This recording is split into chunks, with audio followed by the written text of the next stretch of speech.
Hello students, अस्सलाम वालेकुम। उम्मीद है आप सब खैरियत से होंगे।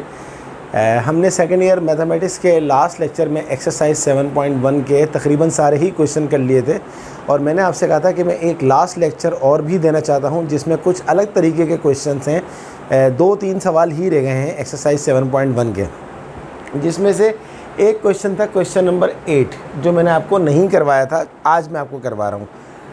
थोड़ा सा बड़ा सवाल है लेकिन बहुत ही आसान है, कुछ इसमें नया नहीं है।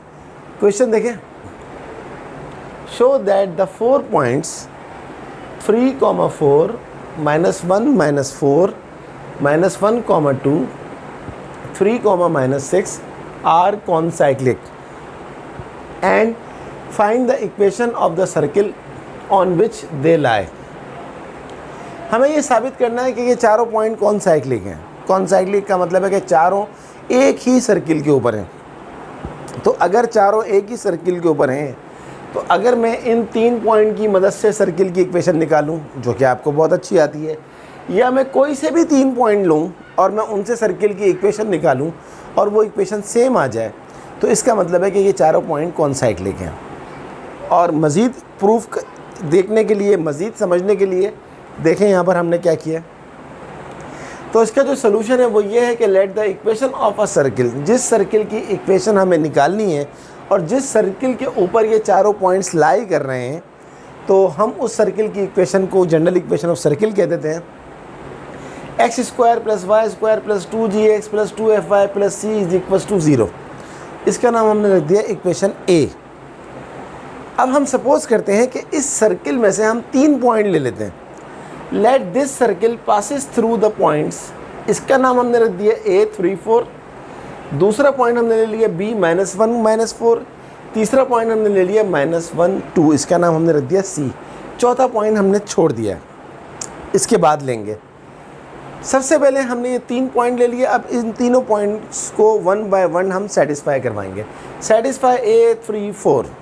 तो जनरल इक्वेशन ऑफ सर्किल में जहाँ जहाँ x है वहाँ पर 3 रख दें और जहाँ जहाँ y है वहाँ पर 4 रख दें। तो क्या हो जाएगा, 3² + 4² + 2g × x3 + 2f × y4 + c = 0। 3 का स्क्वायर 9 होता है, 4 का स्क्वायर 16 होता है, 2 3 = 6g, 2 4 = 8f + c = 0। 6g + 8f + c 16 और 9, 16 + 9 क्या होता है 25 = 0। इसका नाम हमने रख दिया इक्वेशन नंबर 1। अब हम इसको सेटिस्फाई करवाते हैं दूसरे पॉइंट से। B -1, -4 से सेटिस्फाई करवा रहे हैं। अब आपके पास जनरल इक्वेशन ऑफ सर्किल में जहाँ जहाँ पर x है वहाँ पर रख देंगे -1 और जहाँ जहाँ y है वहाँ रख देंगे -4। तो रख दीजिए -1 का स्क्वायर + -4 का स्क्वायर + 2g × -1 + 2f × -4 + c = 0। -1 का स्क्वायर 1, -4 का स्क्वायर + 16 ± -2g ± 2 4 = 8f + c = 0। थोड़ा जल्दी इसलिए बता रहा हूँ कि अब मैं समझता हूँ कि इतने सारे सवाल करने के बाद अब जो स्मॉल सिम्प्लीफिकेशन है, नॉर्मली एडिशन सब्ट्रैक्शन, वो आपको जल्दी से समझ में आ जाएगी। तो -2g आ गया, -8f आ गया, + c 16 और 1 17 = 0। इसका नाम रख दिया हमने इक्वेशन नंबर 2। अब तीसरा पॉइंट ले लीजिए C, हमने जिसको नाम दिया सेटिस्फाई -1, 2। फिर दोबारा इस वाली इक्वेशन के अंदर जहाँ जहाँ x है वहाँ -1 रखेंगे, जहाँ जहाँ y है वहाँ पर 2 रखेंगे। तो -1 का स्क्वायर + 2 का स्क्वायर + 2g × -1 + 2f × 2 + c = 0। तो -1 का स्क्वायर +1 होता है, 2 का स्क्वायर 4 होता है, ± -2g × 1 2g, 2 2 = 4f + c = 0। तो -2g आपके पास ऐसे ही आ गया, +4f + c 4 और 1 5 + 5 = 0। इसका नाम हम रख देंगे इक्वेशन नंबर 3। अब आपके पास 3 इक्वेशंस आ गई। हम 3 इक्वेशंस को सॉल्व करके वही पुराना वाला काम g, f और c की वैल्यू निकालेंगे। Take equation number 1 and 2। सबसे पहले हम इक्वेशन नंबर 1 एंड 2 ले लेते हैं। 1 हमारे पास ये लिखा हुआ है 6g + 8f + c + 25 = 0 और इक्वेशन 2 हमारे पास है -2g - 8f + c + 17 = 0। हम इनको सब्ट्रैक्ट कर देते हैं। सब्ट्रैक्ट में नीचे वाली नंबर्स के साइन चेंज हो जाते हैं। ये माइनस से प्लस हो जाएगा, ये माइनस से प्लस हो जाएगा, ये प्लस से माइनस हो जाएगा, ये प्लस से माइनस हो जाएगा, = 0। तो 6 + 2 6g और 2g कितना हो जाएगा 8g। प्लस 8f क्या हो जाएगा 16f, और ये प्लस सी और माइनस सी काट दिया, और 25 में से 17 गया, 8 बचेगा इज इक्वल टू 0। अब आप इस पूरी इक्वेशन को 8 से कैंसिल आउट कर दें ताकि इक्वेशन सिम्प्लीफाई फॉर्म में आ जाएगी, तो जल्दी सॉल्व हो जाएगा। 8 से 8 कट जाएगा, जी आ जाएगा, 8 2 जा 16, 8 से 8 कट गया, 1 आ गया इज इक्वल टू 0। इसका नाम रख दिया हमने equation number 4। Taking equation 2 and 3, अब हम 2 एंड 3 ले लेते हैं। 2 हमारे पास क्या है, -2g -8f plus c plus 17 is equal to 0, और 3 हमारे पास क्या है, -2g plus 4f plus c plus 5 is equal to 0।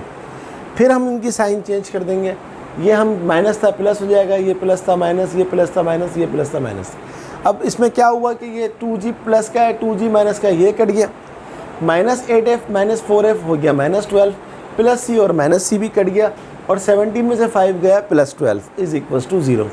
-12f is equal to 12 को वहाँ ले जाए -12 हो जाएगा, ये -12 इस f से मल्टीप्लाई हो रहा है, वहाँ जाके डिवाइड हो जाएगा -12 से, तो -12 अपॉन -12 हो जाएगा +1। आपके पास f की वैल्यू आ गई 1। Put f is equal to 1 in 4। अगर हम इस f की वैल्यू 1 को 4 में पुट करते तो g आ जाएगा। तो देखें g + 2f, g + 2, f की वैल्यू क्या है 1, f की जगह पर f 1 रख दिया, +1 ये एज इट इज़ लिखा हुआ है इज इक्वल टू 0। 2 1 जा 2, 2 + 1 3, +3 वहाँ जाएगा तो -3 हो जाएगा, तो g का वैल्यू क्या आ गया -3। g का मसला भी हल हो गया। Put values of g and f in equation number 1। अब हम इस इक्वेशन नंबर 1 के अंदर g और f की वैल्यू रख देंगे तो c का वैल्यू भी आ जाएगा।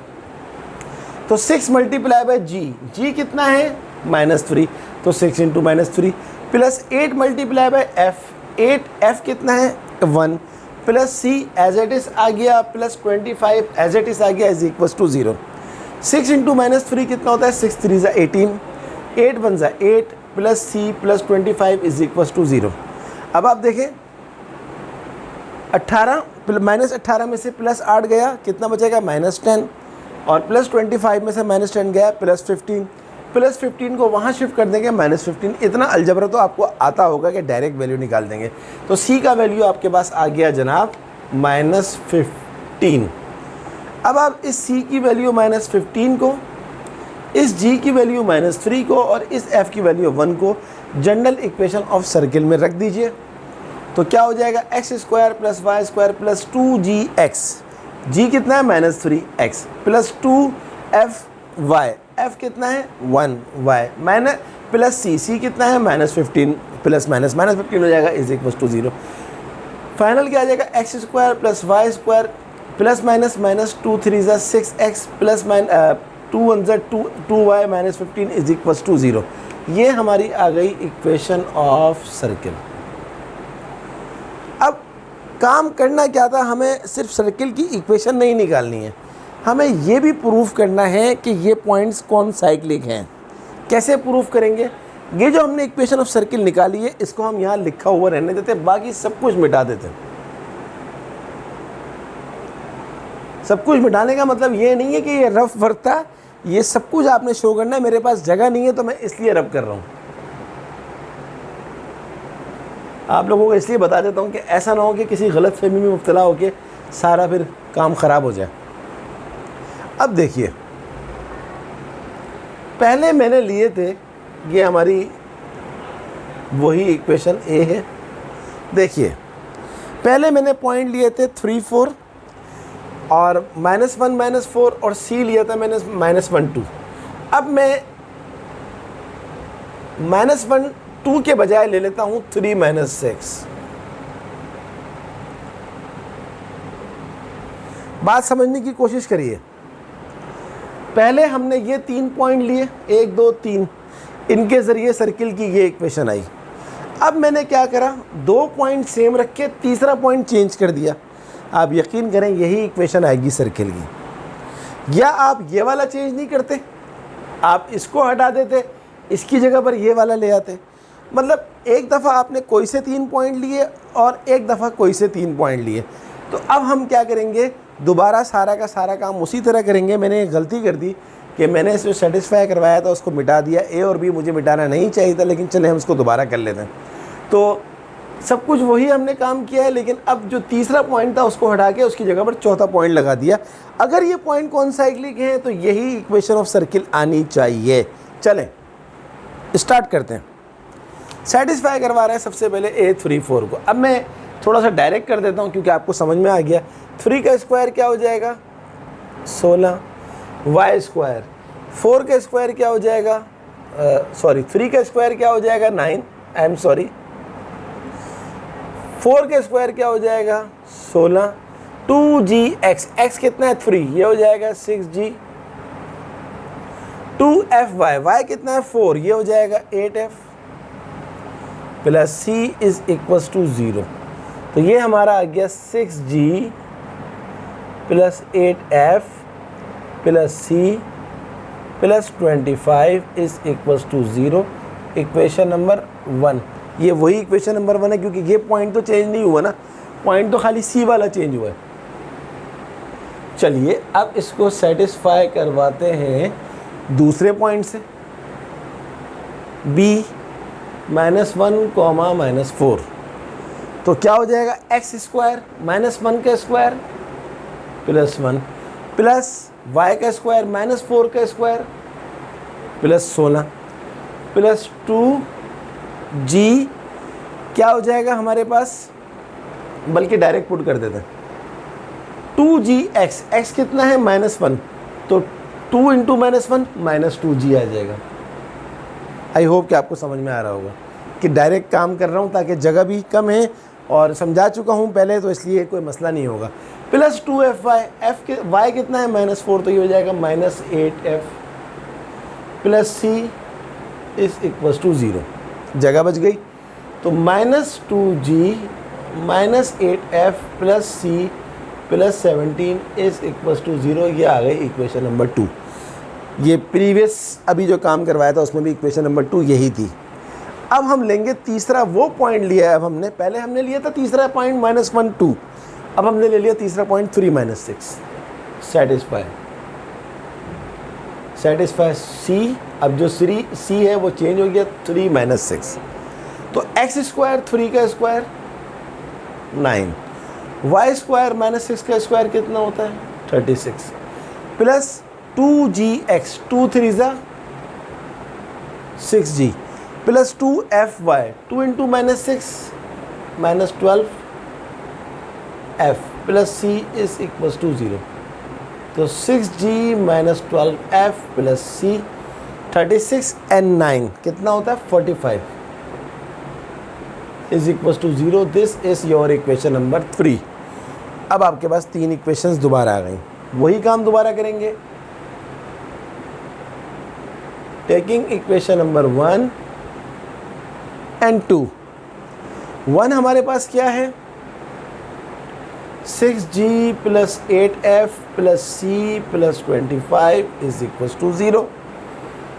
2 हमारे पास क्या है -2g -8f plus c plus 17 is equals to 0। ये माइनस से प्लस हो जाएगा, ये माइनस से प्लस हो जाएगा, ये माइनस, ये माइनस। 6 प्लस 2 होता है 8g, 8 प्लस f होता है 16f, ये कट जाएगा प्लस c माइनस c। 25 में से 17 गया प्लस 8 इज इक्वल्स टू 0। इस पूरी इक्वेशन को 8 से काट दें, 8 1 ज़ा 8, 8 2 ज़ा 16, 8 1 ज़ा 8 is equals to 0। This is equation number 4। ये वही पुरानी वाली इक्वेशन आ गई। अब हम लेंगे इक्वेशन नंबर कोई सी भी ले लें, 1 और 2 ली थी, 1 3 ले लें या 2 3 ले लें। तो मैं एक काम करता हूँ 2 3 ले लेता हूँ। Taking equation number 2 and 3।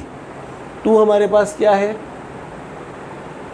-2g -8f plus c plus 17 is equals to 0। और 3 हमारे पास क्या है 6g -12f plus c plus 45 is equals to 0। इसकी भी साइन चेंज कर देते हैं, ये प्लस है माइनस हो जाएगा, ये माइनस है प्लस हो जाएगा, ये प्लस है माइनस, ये प्लस है माइनस। -6g -2g कितना होता है -8g minus plus 12f -8f ये होता है 4f। c से c कट गया, 45 में से 17 माइनस कर देते हैं, 15 में से 7 गया 8, 3 में से 1 गया 2, तो जनाब ये आपका आ गया -28 इज़ इक्वल्स टू 0। सही है। ये पूरी की पूरी इक्वेशन आप गौर से देखें कट रही है। किससे कट रही है? ये 4 से कट रही है। 4 2 ज़ा 8, 4 1 ज़ा 4, तो ये 1 आ जाएगा। 1 लिखते नहीं है, 4 से 1 ज़ा 28, और इसका नाम रख दें आप इक्वेशन नंबर 5। अब स्टूडेंट्स आप इक्वेशन नंबर 4 और 5 को सॉल्व करके जी और एफ निकाल लें। Taking equation number 4 and 5। मैंने आपसे कहा था ना सवाल काफ़ी बड़ा है लेकिन बहुत आसान है। 4 क्या है हमारे पास? g plus 2f plus 1 is equals to 0, और हमारे पास 5 क्या है? -2g plus f minus 7 is equals to 0। अब g या f को ख़त्म करना है तो इस पूरी इक्वेशन को मैं 2 से मल्टीप्लाई कर देता हूँ। यहाँ लिख देता हूँ मल्टीप्लाई इट बाय 2, तो ये हो जाएगा 2g, और ये हो जाएगा 4f, और ये हो जाएगा 2 1 ज़ा 2। आई होप आपको समझ में आ गया होगा। इन दोनों को ऐड कर दें, बल्कि नहीं ऐड ही कर दें। -2 और +2 कितना हो जाएगा? साइन चेंज नहीं हो रही है, ऐड हो रही है। ऐड में साइन चेंज नहीं होती। -2g + 2g ख़त्म हो गया। 4f और 5f कितना हो गया जनाब? 4f और 1f, ये हो गया 5f। -7 + 2 कितना होता है? -5 इज़ इक्वल्स टू 0। -5 को वहाँ ले जाएं, 5/5 क्या होता है? f हमारे पास आ गया 1। f कितना आ गया? 1 आ गया। अभी काम ख़त्म नहीं हुआ है, अभी तो काफ़ी लंबी कहानियाँ हैं इसके अंदर। तो एक काम करते हैं, हम इसको मिटा देते हैं क्योंकि ये अब हमारे काम का है नहीं। अब f को पुट कर देते हैं, put f is equal to 1। 4 में या 5 में पुट कर दें? 4 में पुट कर देते हैं, इन 4, तो g प्लस 2f, f कितना है? 1 प्लस 1 इज इक्वल्स टू 0, तो g 2 1 ज़ा 2 प्लस 1 कितना होता है? 3 इज इक्वल्स टू 0, और g हमारे पास आ जाएगा -3। f आ गया 1, g आ गया -3। आप देख लें वही आ रहे हैं ऑलमोस्ट। इसके बाद हम क्या करेंगे? इसके बाद हम ये करते हैं कि g का और f का वैल्यू पुट कर देते हैं इक्वेशन नंबर 2 में पुट कर देंगे, या 1 में पुट कर देंगे, या 3 में पुट कर दें, इससे कोई फ़र्क नहीं पड़ता। तो एक काम करते हैं, हम इसको मिटा देते हैं क्योंकि अब ये हमारे काम का है नहीं। यहाँ पर मैं आपको c शो कर देता हूँ, तो यहाँ मैं लिख रहा हूँ put values of f and g इन, किस में पुट कर रहे हैं? 2 में पुट कर देते हैं। तो -2g, g कितना निकाला? -3, -8f इसमें पुट कर रहे हैं। हाँ, तो ये ज़रा याद रखिएगा।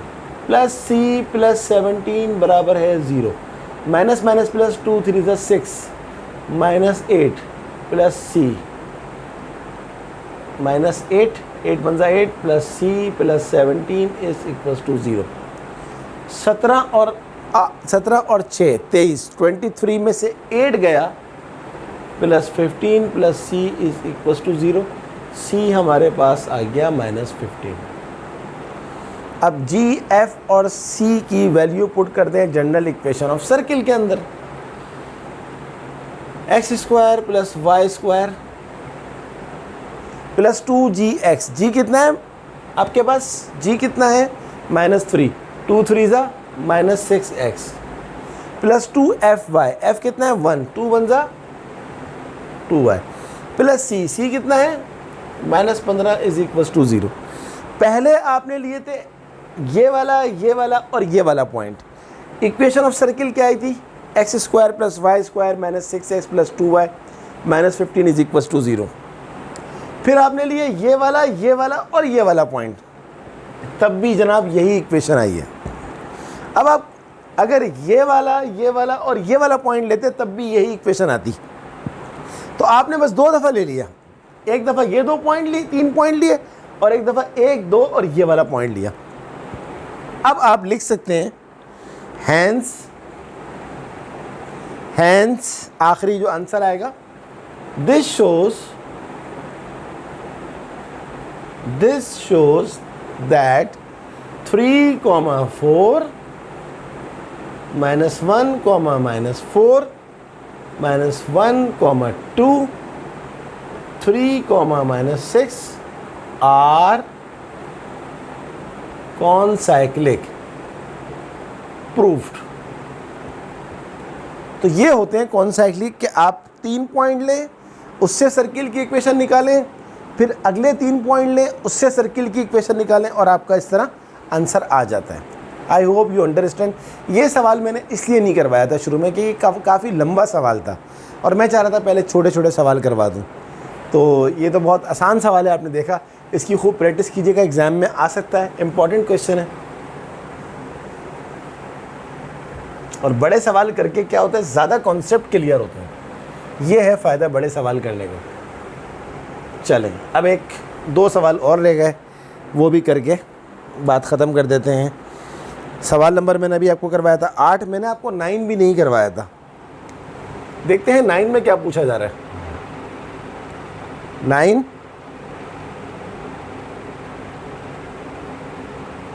prove that the point 5 minus 7.5 lies outside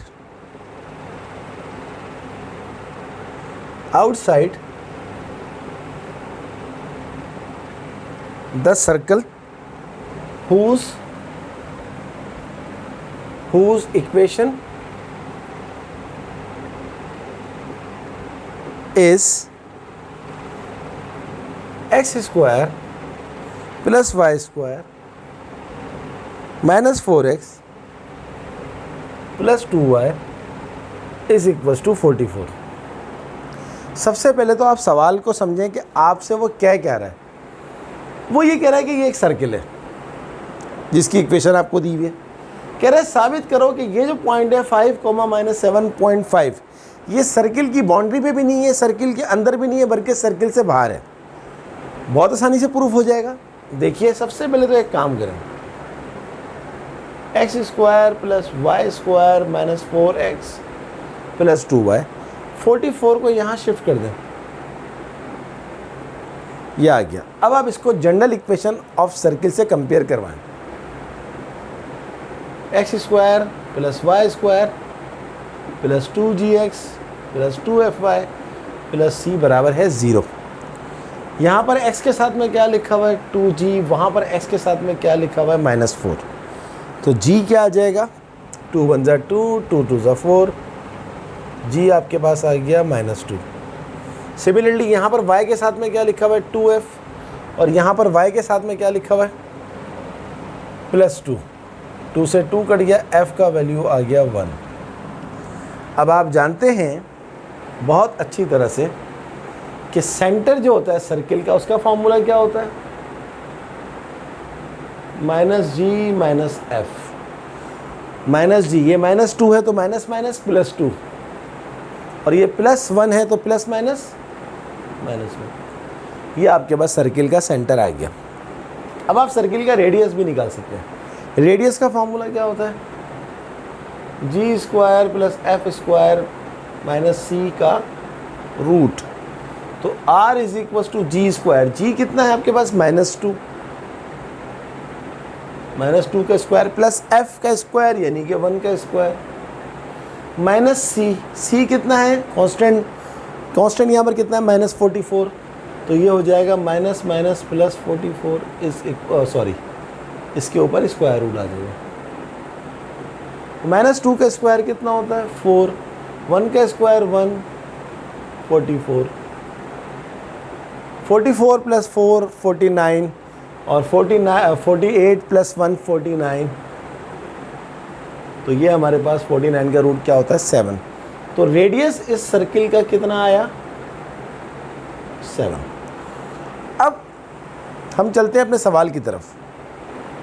ये सर्किल है, हमारा।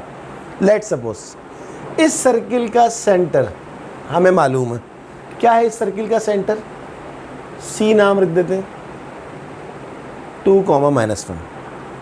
अब ये कहता है कि साबित करो कि ये पॉइंट इस सर्किल से बाहर है। हम सपोज कर लेते हैं कि ये पॉइंट सर्किल से बाहर नहीं है, ये पॉइंट सर्किल के ऊपर है। देखें, प्रूफ करने का एक सबसे बेस्ट मेथड ये है, जब पूछा जा रहा है कि जी लाइज आउटसाइड द सर्किल, साबित करोगे ये सर्किल के आउटसाइड पर है, हम कहते हैं कि ये सर्किल के ऊपर है, और हम एक कैलकुलेशन करेंगे तो खुद ब खुद ये बात गलत हो जाएगी कि ये सर्किल के ऊपर है, बल्कि हम बोलेंगे सर्किल के बाहर है। कैसे, ये देखें, अभी हम फर्ज कर लेते हैं ये सर्किल के ऊपर है। क्या पॉइंट है, 5, -7.5, इसका नाम हम रख देते हैं ए। अब हम जानते हैं सर्किल के सेंटर से लेकर सर्किल के, थोड़ा अच्छा करके बनाते हैं, सर्किल के सेंटर से लेकर सर्किल की बाउंड्री तक के डिस्टेंस को हम क्या बोलते हैं, रेडियस। तो अगर हम रेडियस निकालना चाहें, डिस्टेंस फार्मूला लगा दें। डिस्टेंस फार्मूला क्या होता है, x2 - x1 का स्क्वायर प्लस y2 - y1, ये माइनस में है तो माइनस माइनस प्लस हो जाएगा, का स्क्वायर, और इसके ऊपर स्क्वायर रूट आ जाता है। 5 - 2 क्या होता है, 3 का स्क्वायर 9, -7.5 + 1 क्या हो जाता है, -6.5, और -6.5 का स्क्वायर क्या होता है, -6.5 का स्क्वायर निकाला होगा मैंने, यस 42.5, 42.5। तो ये हमारे पास हो जाएगा 42.5 और 9 कितना होता है, 51.5। और अगर आप 51.5 का रेडियस निकालेंगे, मतलब इसका रूट निकालेंगे, तो 7.17 आ जाएगा, जो कि कंट्राडिक्शन है। कंट्राडिक्शन मीन्स गलत है, क्योंकि हमने जब सर्किल की इक्वेशन के ज़रिए रेडियस निकाला था तो कितना आया था, 7। सर्किल तो वही है, तो इसका रेडियस अगर ये पॉइंट इसके ऊपर लाई कर रहा है तो रेडियस भी इसका 7, यहाँ से 7 आया तो यहाँ से भी 7 आना चाहिए था। मेथड के चेंज करने से आंसर थोड़ी चेंज होता है। इट मीन्स कि ये पॉइंट जो हमने यहाँ सपोज किया था, ये यहाँ पर नहीं है, बल्कि सर्किल की बाउंड्री से हटके है, परे है। आउटसाइड का मतलब है इसके परे है, दूर है, क्योंकि रेडियस ये आ रहा है, और हमारा रेडियस, ओरिजिनल रेडियस क्या था, 7 ही आना चाहिए था, हमारा आ रहा है 7.17। Hence it is shows that point 5, -7.5 is outside the circle। Proof हो गया। बहुत ज़बरदस्त सवाल था, बहुत अच्छा सवाल था, कॉन्सेप्चुअल क्वेश्चन। चलें, अभी आपको मैंने पीछे 8 करवाया था, अब 9 करवाया, अब एक आखिरी सवाल रह गया, वो भी मैं आपको करवा देता हूँ। बहुत ही आसान सवाल है वो।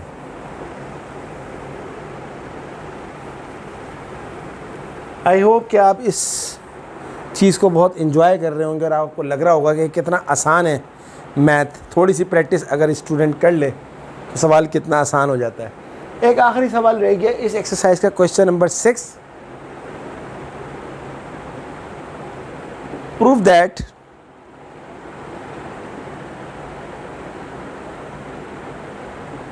The equation of a circle, part 1, through the origin has no constant term। Very easy. सबसे पहले हम सॉल्यूशन में ले लेते हैं, let the equation be x² + y² + 2gx + 2fy + c = 0। अब वो कहता है साबित करो कि अगर कोई सर्किल ओरिजिन से पास हो रहा है तो उसमें कोई कांस्टेंट टर्म नहीं होनी चाहिए। कांस्टेंट टर्म का मतलब क्या होता है, c नहीं होना चाहिए। कर लेते हैं, ओरिजिन से पास होने का मतलब क्या है?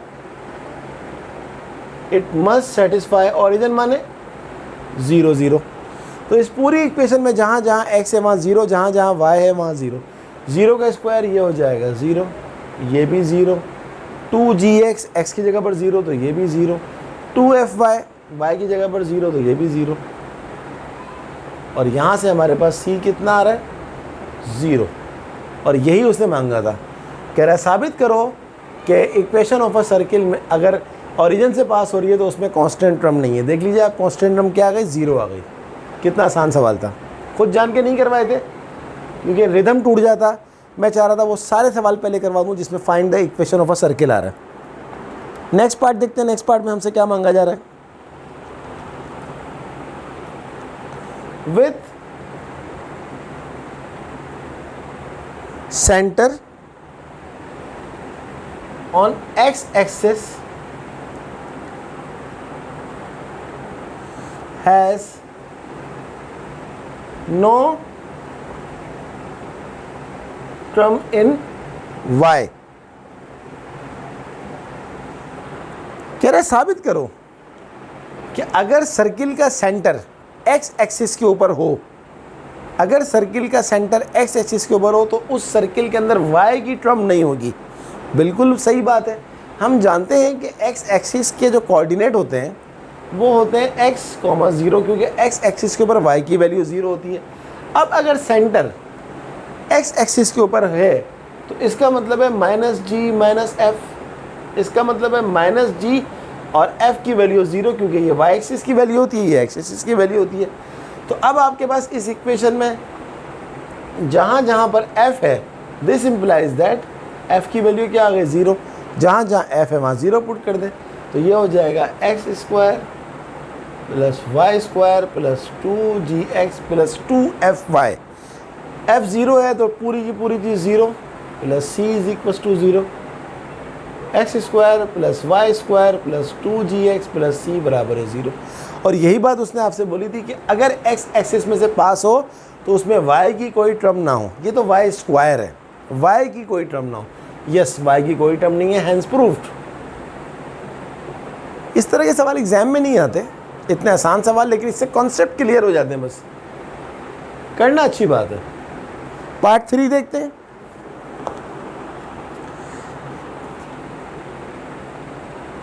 With centre on y axis has no term in x।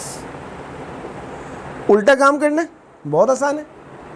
अब इसी आपको पता है कि y एक्सिस के ऊपर x की वैल्यू 0 होती है, यानी कि -g -f आपका सेंटर है।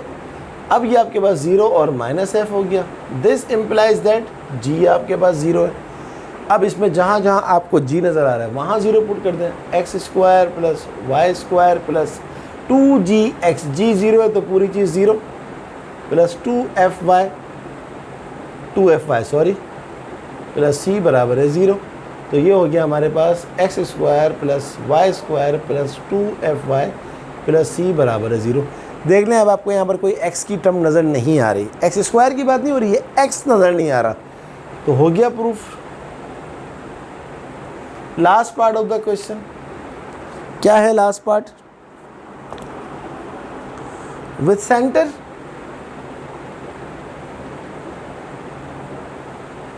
At the origin has no term in x and y both।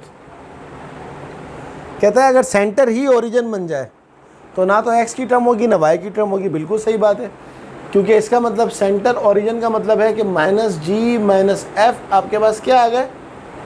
0 0। Origin माने 0 0 इम्प्लाइज दैट g भी 0 पुट कर दें, f भी 0 पुट कर दें। तो लगा दीजिए यहाँ पर x², यहाँ कर देते हैं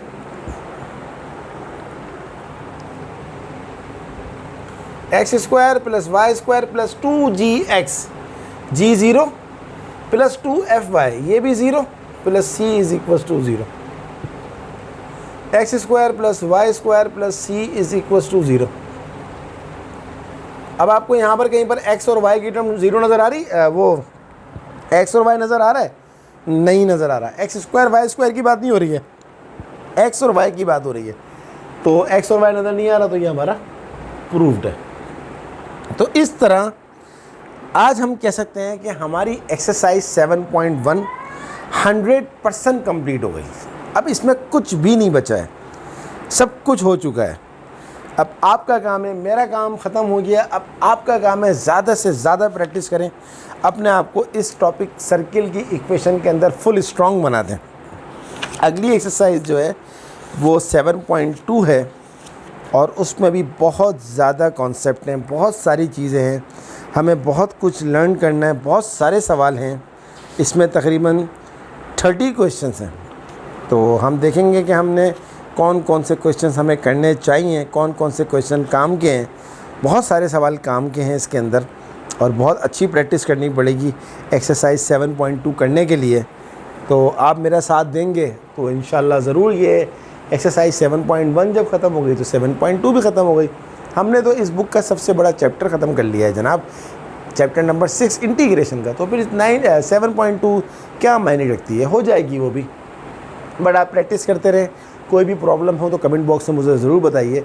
इसके साथ साथ स्टूडेंट, वेरी इंपॉर्टेंट थिंग कि अगर अब तक आपने मेरे चैनल को सब्सक्राइब नहीं किया है तो काइंडली उसको जल्दी से सब्सक्राइब कर लीजिए, ताकि सब्सक्राइब करने से मैं मोटिवेट होता हूँ। मुझे पता लगता है कि हाँ मेरी वे ऑफ टीचिंग जो है वो आपको समझ में आ रही है, आपको अच्छी लग रही है।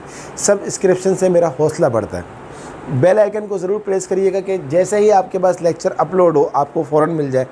और ख़ुद पढ़ने के साथ साथ दूसरों को भी शेयर करवाएं ये वीडियोस मेरी, उन तमाम अपने फ्रेंड्स को, अपने फैमिली मेम्बर्स को जो कि सेकेंड ईयर मैथमेटिक्स पढ़ रहे हैं या ए लेवल मैथमेटिक्स पढ़ रहे हैं या किसी दूसरे बोर्ड के, पंजाब बोर्ड, फेडरल बोर्ड या कैम्ब्रिज बोर्ड के या केपी के बोर्ड के हैं, तो उनको भी शेयर करवाएं ताकि उनका भी फ़ायदा हो। जितना इल्म हम बांटेंगे, नॉलेज जितनी हम शेयर करेंगे, नॉलेज इतनी गेन होगी।